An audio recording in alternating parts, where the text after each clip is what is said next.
সবার আগেই হেঁটে আসছিলেন ইমরুল কায়েস। এমন সময় পেছন থেকে ছুটে আসেন এনামুল হক বিজয়, কাঁধে তুলে নেন।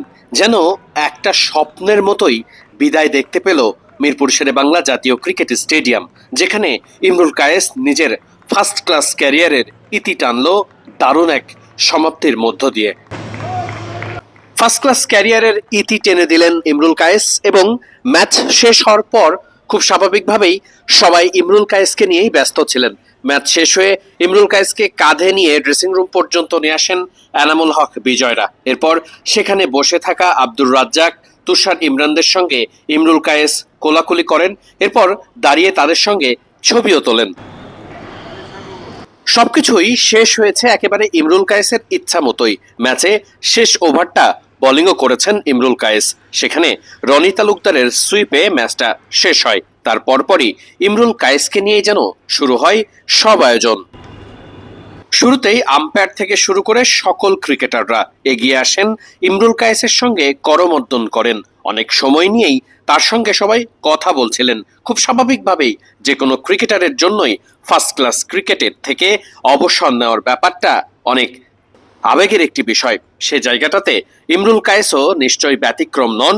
মিরপুর শেরেবাংলা জাতীয় ক্রিকেট স্টেডিয়াম, যেটাকে বলা হয় বাংলাদেশ ক্রিকেটের হোম অব ক্রিকেট, সে জায়গাটাতে ইমরুল কায়েস বিদায় নিয়েছেন প্রথম শ্রেণীর ক্রিকেট থেকে। অর্থাৎ সাদা পোশাকের ক্রিকেটে আর কখনোই দেখা যাবে না ইমরুল কায়েসকে।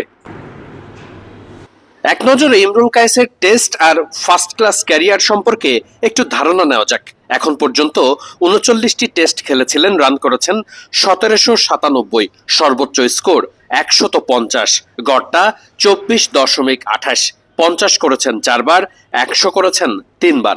ফার্স্ট ক্লাস ক্রিকেটে মোট ম্যাচ খেলেছেন 137টা, যেখানে রান করেছেন 7930, হাইয়েস্ট স্কোর 204, গড় 33.74, সেঞ্চুরি করেছেন 20টা আর 50 করেছেন 27টা।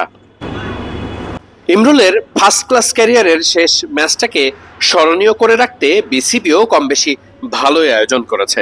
আপনি সোশ্যাল মিডিয়াতে গেলেই বিসিবির মূল পেজে সেখানে কভার ফটোতে জায়গা করে নিয়েছেন ইমরুল কায়েস। এছাড়াও ম্যাচ শেষে ইমরুল কায়েসকে নিয়ে আলাদা আয়োজন ছিল বাংলাদেশ ক্রিকেট বোর্ডের।